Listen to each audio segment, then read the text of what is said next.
vamos para a nossa segunda videoaula. Nela, vamos conversar sobre as abordagens para a intervenção com crianças acometidas pelo transtorno do espectro autista. Ela faz parte da competência 2, onde vamos refletir sobre as intervenções pedagógicas necessárias para o atendimento dessas crianças.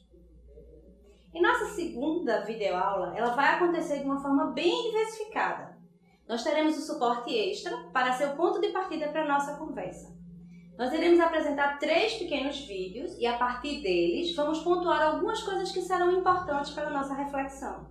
E para isso vai ser necessário conexão com a internet, porque iremos precisar de fato dela para poder assistir os vídeos. Faremos assim: você copia o link que vai aparecer no slide, coloca lá no YouTube e logo em seguida nós retomaremos para a nossa conversa. É importante pegar um papel, anotar o que chamou a sua atenção. Aquilo que você achou importante, aquilo que deixou uma pulguinha atrás da orelha, essa ação vai ser fundamental para os nossos estudos. Então, vamos lá para o nosso primeiro vídeo? Pois bem, o que você achou desse vídeo que foi assistido? Perceber o mundo a partir da visão do outro não é uma coisa fácil. E pensa quando esse outro processa tudo que ele vê de forma diferente. Pois bem, é assim o universo tão singular do transtorno do espectro autista. São essas especificidades que vão fazer parte do nosso fazer pedagógico e que nós não podemos ignorar de forma nenhuma. Já deu para perceber que não existe uma forma padrão do autista ser. Nós sabemos que existem características que são pontuais, mas elas se manifestam de formas diversas. E é essa diversidade que exige que o fazer pedagógico também seja diferenciado. Na competência 2 que você acabou de ler, fala sobre algumas abordagens de intervenção. Vamos relembrar elas? Conversamos sobre a intervenção comportamental. Esse tipo de abordagem ele tira proveito da capacidade de aprendizagem, que são baseadas nos processos de associação, de condicionamento e, em menor medida, de repetição. É mais conhecido como ABA. Temos também o método TEACH, que é um programa de intervenção que utiliza figuras e fotografias para estimular o desenvolvimento da criança com transtorno. Uma outra forma de abordagem também é a reabilitação neuropsicológica. Nessa abordagem, eles passam a exercitar os neurônios. Lembra quando a gente quer exercitar o corpo? Pois bem, eles vão exercitar os neurônios para que eles possam funcionar de forma mais efetiva. Uma outra abordagem é a comunicação facilitada. Ela é muito utilizada para o ensino de comunicação alternativa à verbal, principalmente para aquelas crianças autistas que não têm oralidade. Uma abordagem muito recente é a abordagem terapêutica. Ela é uma abordagem psicopedagógica que ela é estruturada e que visa a subjetivação da criança. Ela é apoiada em um tripé: o terapêutico, o educativo e o pedagógico. Nesse tripé terapêutico, a gente olha essa subjetividade da criança. No educativo, podemos saber que a criança está inserida na sociedade, então nós não podemos esquecer disso. E o pedagógico diz mais desse sentido, desse crescimento de aprendizagem por si só. Só que essas abordagens me levam a algumas inquietações, e foram essas inquietações que me fizeram estudar cada vez mais sobre autismo. Primeiro, qual intervenção é a correta para utilizarmos no atendimento com crianças acometidas pelo autismo? Será que existe uma forma padrão? Existe de fato uma intervenção universal que vai trazer resultados? O que é que nós pensamos sobre as abordagens que padronizam o comportamento? Elas são muito utilizadas para o atendimento de crianças autistas porque elas mudam o comportamento. Mas mudança de comportamento, de fato, tem a ver com a aprendizagem? Quando nós realizamos essas abordagens que padronizam esse comportamento, de fato, nós estamos possibilitando a oportunidade de aprendizagem?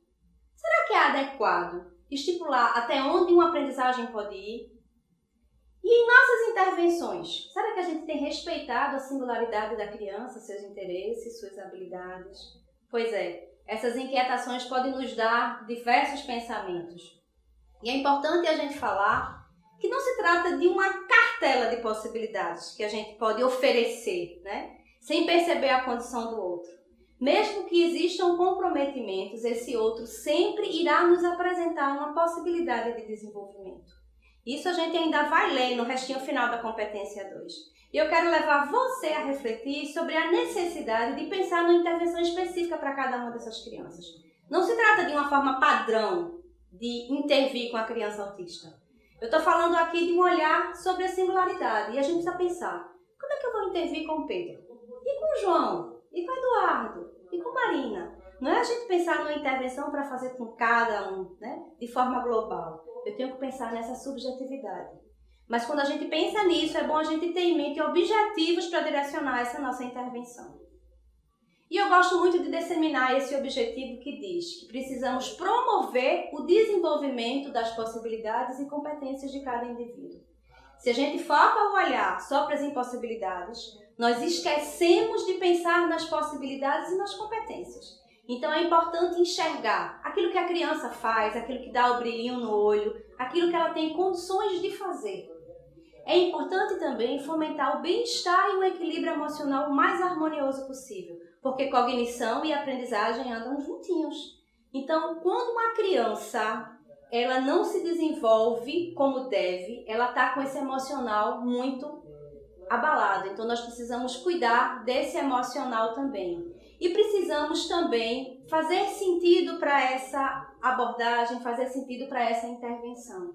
Então, temos que aproximar essas crianças desse universo social. E aí a gente pensa nesses objetivos da intervenção. Primeiro, precisamos desenvolver uma aprendizagem significativa e funcional. Tudo tem que ter significado e tem que funcionar. Isso acontece com a gente também.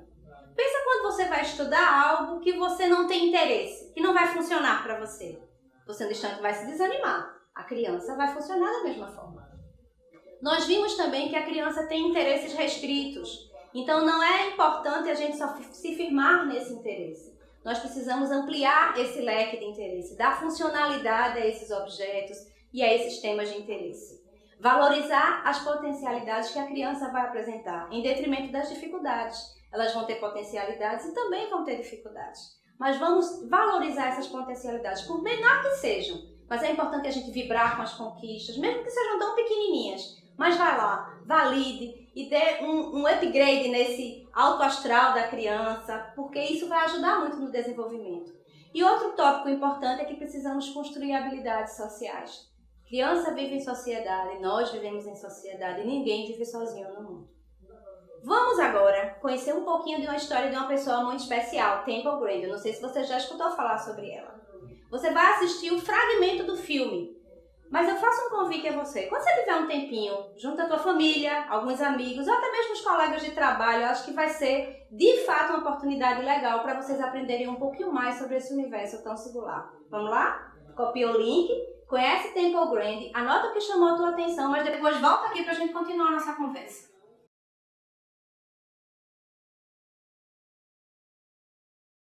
E aí, assistiu o filme? Nós iremos agora destacar alguns pontos que acreditamos ser de grande importância para a nossa reflexão. Primeiro ponto, o prognóstico médico. Lembra daquele momento em que o médico foi falar de um laudo para a mãe de Temple Grandin? É importante frisar que essa é uma história verídica. Em 1951, Temple Grandin estava com 4 aninhos e a gente lembra daquela divisão do quadro histórico de autismo, que é dividido em 3 fases.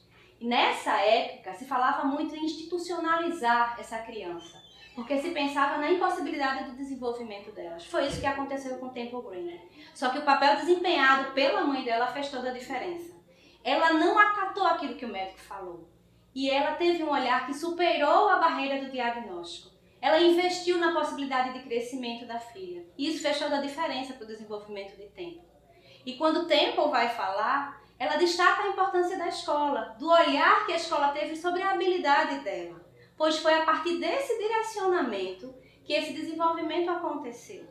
Uma frase que é falada nesse pedacinho do filme que você assistiu, Temple diz de uma forma muito específica que uma pessoa com autismo é diferente, mas ela não é inferior. Então é importante termos esse olhar, pensarmos nessa possibilidade sempre de desenvolvimento, independente da limitação que essa criança for apresentar. É um filme muito lindo, eu convido vocês de fato a assistirem. E agora chegou o momento da gente conhecer um pouquinho mais sobre o transtorno do espectro autista. Nesse último vídeo, nós não iremos nos debruçar sobre pressupostos teóricos, nem tampouco ouvir relato de uma pessoa que tem autismo.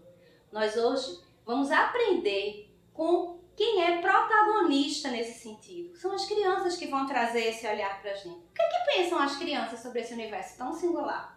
Deu curiosidade?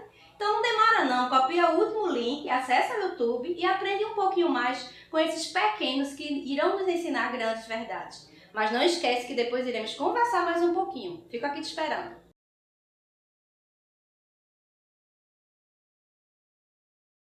Gostou? É tão lindo a gente escutar depoimento dessas crianças. Toda vez que eu assisto esse vídeo, escorrem umas lagrimazinhas dos meus olhos. Será que é uma questão de puro reflexo sensorial? Eu acredito que não. A emoção pega. Então, quando a gente está aprendendo, a gente precisa deixar também ser envolvido por essa emoção. Vamos lá.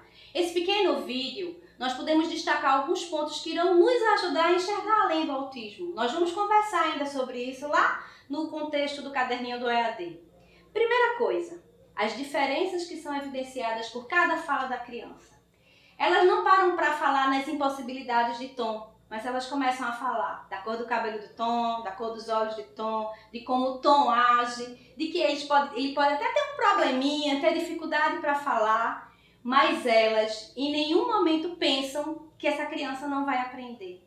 Elas conseguem enxergar essa singularidade de Tom, sim, mas de uma forma muito específica.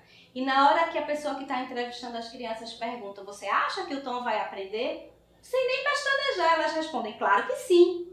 Então, quando a gente passa a acreditar nessa possibilidade, a gente começa a ver de fato que esse desenvolvimento vai existir. Quanto a gente tem que aprender com essas crianças? Um outro tópico que elas falam muito é da interação e da brincadeira, que já vimos na videoaula passada, que ela é o eixo estruturante da educação infantil, que é essa fase que nós estamos trabalhando. Então é a partir desse brincar e desse interagir que esse desenvolvimento vai fluir de forma mais natural. O que podemos aprender com essas crianças? Que nós precisamos de fato ressignificar esse olhar e não coisificar, objetivar a criança com autismo. Caso contrário, nós seremos levados para a premissa que afirma que todo autista é assim, e não é dessa forma. Cada autista é único na sua singularidade. E é com esse lindo vídeo que a gente encerra a nossa videoaula. Continue sua leitura, ainda falta um pouquinho para a gente encerrar o primeiro módulo do nosso curso. Os últimos tópicos são de grande importância para o nosso fazer pedagógico. Foi um prazer muito grande ficar um tempinho com vocês. E eu espero ter contribuído para a sua aprendizagem e inquietado você para aprender um pouquinho mais sobre esse apaixonante universo singular. Até mais!